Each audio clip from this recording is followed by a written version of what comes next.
Почитувани граѓани, почитувани медиуми.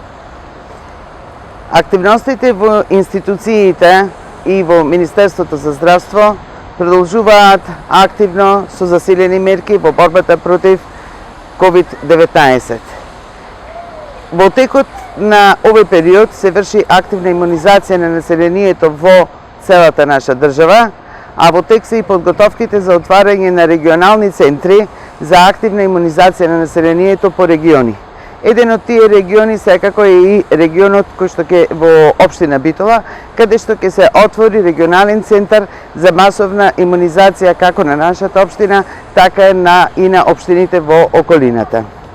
Сакам да кажам дека чудни се деструктивните политики на опозицијата кои што ги водат во овој момент и не носат ништо друго освен една неконструктивна изложеност, тоест опозиционерско деструктивно однесување кон сите активности на оваа влада на Република Северна Македонија и на Министерството за здравство.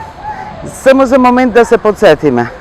Често пати сум го поставувала прашањето: што наследивме со нашето доаѓање на власт? Што ќе се случеше доколку ова пандемија со COVID-19 беше пред 4 години? Што имавме наследено? И јас со сигурност можам да тврдам дека во тој момент со огромниот недостаток на медицински кадар, со огромните руинирани простори каде што се работеа здравствените работници, дека тоа ќе беше тешко изводливо да се спроведат вакви активности какви што спроведува Министерството за здравство заедно со министерот Венко Филипче. За подсетување, во овој временски период од 4 години, што се е направено во здравствениот систем на Република Северна Македонија? Да не забораваме. Извршени се голем број на вработување на здравствени работници, пред се на доктори и нивни упатување за специализации. Исто така вработени се патронажни сестри кои што преку фондот и преку Министерството за здравство се на платен список за нивните активности во здравствените институции.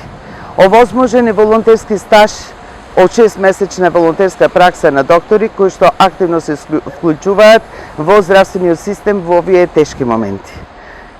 Освен вработувањата, испочитувани се сите одредби според Законот за работни односи.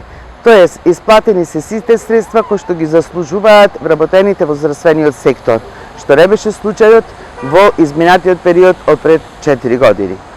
Можеме да напомениме дека во овие 4 години се извршени огромни реконструкции благодарение на Министерството за здравство и влогот на министерот Венко Филипче, така да само во нашата институција можам слободно да кажам се реконструирани службата за итна медицинска помош комплетно со сопствени средства, реконструирани се одделот за советувалиште, одделот за детска превентивна стоматологија, реконструирана е одделот за школска медицина и еден куп други простории каде што работат здравствените работници и во секој случај ги издаваат своите работни услуги.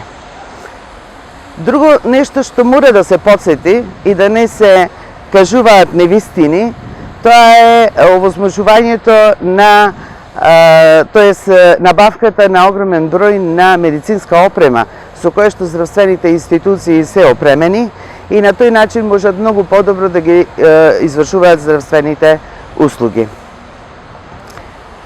Нема да го заборавам да напоменам дека нема повеќе ни паралелен увоз на медикаменти кои што многу често се случуваа за време на владењето на ВМРО ДПМН.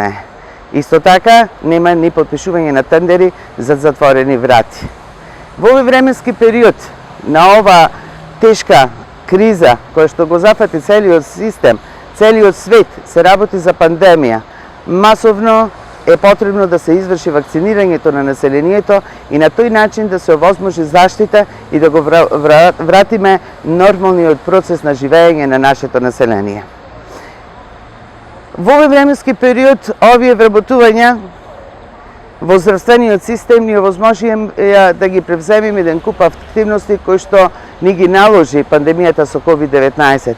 Беа отворени пунктови за брзи тестирање со COVID тестови, тоа во првите 5 дена во здравствените домови, кои што се извршуваат редовно, без никаков застој, и тие се планираат според потребите на населението. Во моментот имаме се уште тестови и не е точно дека нема брзи тестови за тестирање во здравствените институции, исто како што не беше ни точна информацијата дека нема да има доволно вакцини за сезонски грип, кои што не само што беа доволно, тие и остана, бидејќи со превземањето на превентивните мерки за COVID-19, со држењето на дистанцата, со носењето на маски, можам да кажам дека и воопшто го немаше сезонскиот грип. Многу е грешен податокот дека во здравствените институции не постојат заштитни средства за здравствените работници. Во нашата здравствена институција, конкретно и покрај донациите од Министерството за здравство на заштитна опрема, самата здравствена институција набави заштитни средства во висина од 4,5 милиони денари, што значи колку едно болничко комбе за воитната медицинска помош. Поради тоа сакам да напоменам да не бидеме деструктивни, да не водиме опозицијска деструктивна политика, граѓаните да се свесни за моментот на случување во нашата држава, како и во целиот свет. Заедно, сите, да се ставиме во борба против COVID-19. Едно големо благодарам, навистина големо благодарам до сите здравствени работници кои несебично се вложуваат и напорно работат во овие тешки услови во борбата со COVID-19.